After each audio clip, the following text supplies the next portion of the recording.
So I'm explaining here meaning of monetary and non-monetary items. Monetary क्या होता है, non-monetary क्या होता है. Now I'm preparing a balance sheet. ये मेरे बैलेंस शीट में है foreign currency loans.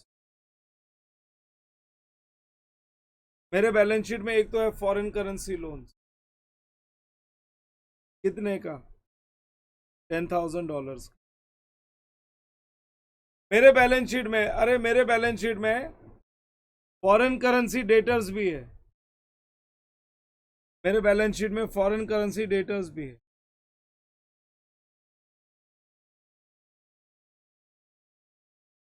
Foreign currency debtors है $10,000 के.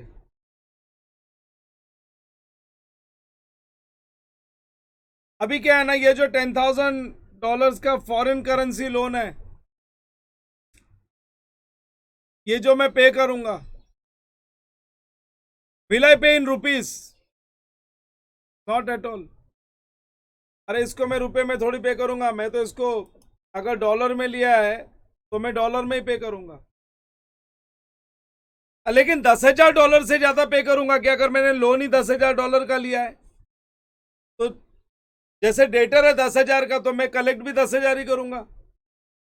Will I collect less? Answer is no. Will I pay मोर?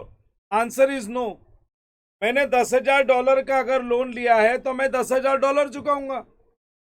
मेरे डेटर्स अगर $10,000 के हैं तो मेरे को $10,000 ही मिलेगा. सो विल आई पे मोर और लेस? Answer is no. यहाँ पे विल आई पे मोर और less? Answer is no.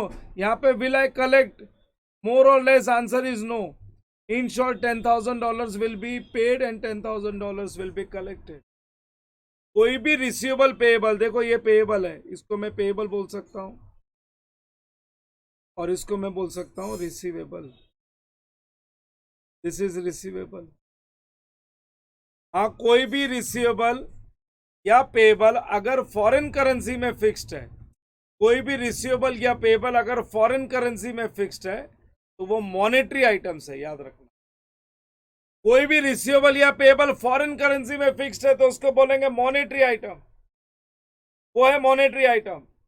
Indian currency में तो फिक्स्ड हो ही नहीं सकता है क्योंकि एक्सचेंज रेट्स तो रोज चेंज होते रहते हैं. I am talking about it is fixed in foreign currency. Fixed means we know exactly the inflow and outflow of foreign currency. यहाँ पे आउटफ्लो होएगा $10,000 का, यहाँ पे इनफ्लो होएगा $10,000 का. सो डेटर्स है, क्रेडिटर्स है, बिल रिसीवेबल है, बिल्स पेएबल है, फॉरेन करेंसी लोन है, फॉरेन करेंसी लोन है, foreign currency preference share capital है, फॉरेन करेंसी डिबेंचर्स है, फॉरेन करेंसी बैंक नोट्स है. बैंक के कई नोट्स होते हैं depository. All items of balance sheet, अरे all items of balance sheet are not fixed. Balance sheet के सारे आइटम्स फिक्स नहीं होते. स्टॉक थोड़ी फिक्स होता है. स्टॉक क्या कैसे हम लोग करते हैं? कॉस्ट और एनआरवी. कॉस्ट और NRV which ever is lower. So stock is not fixed because it is decided. अरे उसकी एक्चुअल प्राइस डिसाइड होती है. आज तो मैं कॉस्ट और एनआरवी पे लिखता हूं लेकिन उसकी एक्चुअल प्राइस डिसाइड होती है जिस दिन मैं बेचता हूं. तो मेरे बैलेंस शीट में जितना दिख रहा है जरूरी नहीं उतना ही मिल जाएगा मेरे को. जिस दिन बेचता हूं उस दिन उसकी प्राइस डिसाइड होती है. तो स्टॉक इज नॉट फिक्स्ड. मैंने क्या बोला? उसकी प्राइस डिसाइड होती है जिस दिन हम लोग बेचते हैं. बट आफ्टर सेल वो जब डेटर बन जाता है तो अमाउंट फिक्स हो जाता है. सेल के बाद जब वो डेटर बन जाता है then the amount is fixed in foreign currency.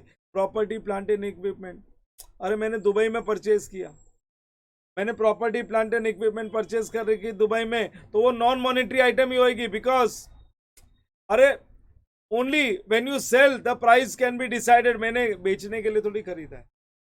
उसकी प्राइस कब डिसाइड होगी, उसकी अमाउंट रिसीवेबल कब डिसाइड होगी? जब मैं बेचूंगा.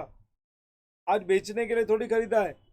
I purchase equity shares in foreign currency. मैंने इन्वेस्टमेंट्स किया है फॉरेन करेंसी में, तो ये नॉन मॉनेटरी आइटम्स ही माना जाएगा क्योंकि प्राइस डिसाइड होगा when I sell it. Price will be decided only when I sell it. कितना रिसीवेबल है फॉरेन करेंसी में वो फिक्स्ड अमाउंट तो बेचने पे मालूम पड़ेगा. सो फॉर मॉनेटरी कॉन्ट्रैक्ट, अरे फॉर मॉनेटरी आइटम्स कॉन्ट्रैक्ट हो जाता है. कॉन्ट्रैक्ट हो जाता है कितना पैसा लेना है, कितना पैसा देना है. मैंने प्रॉपर्टी प्लांट एंड इक्विपमेंट खरीद लिया है. अरे कोई बेचने का कॉन्ट्रैक्ट थोड़ी किया है कि मालूम पड़ जाए कितना अमाउंट मिलने वाला है।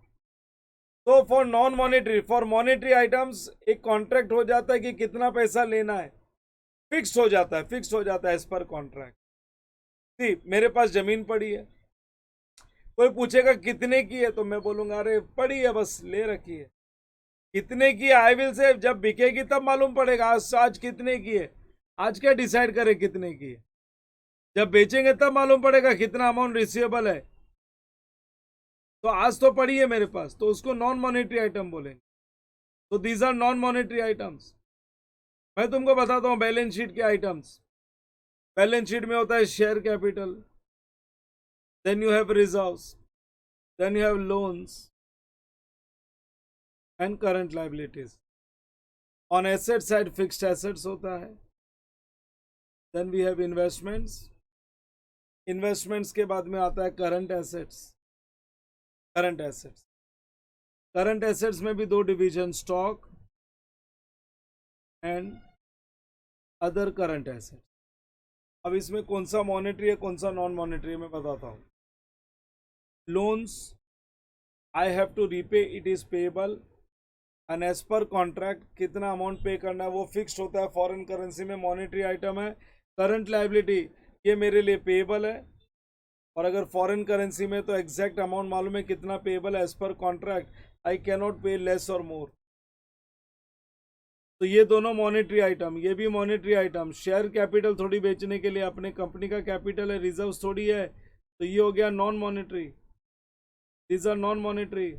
फिक्स्ड एसेट्स बेचने के लिए थोड़ी है तो non monetary.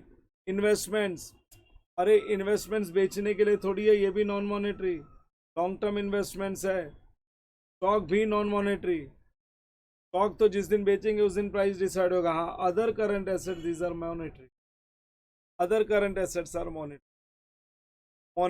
So monetary items are the assets and liabilities which are fixed in foreign currency, as far as receivable, as far as which is fixed in foreign currency as far as amount payable or receivable is concerned। ये amount fix होता है foreign currency.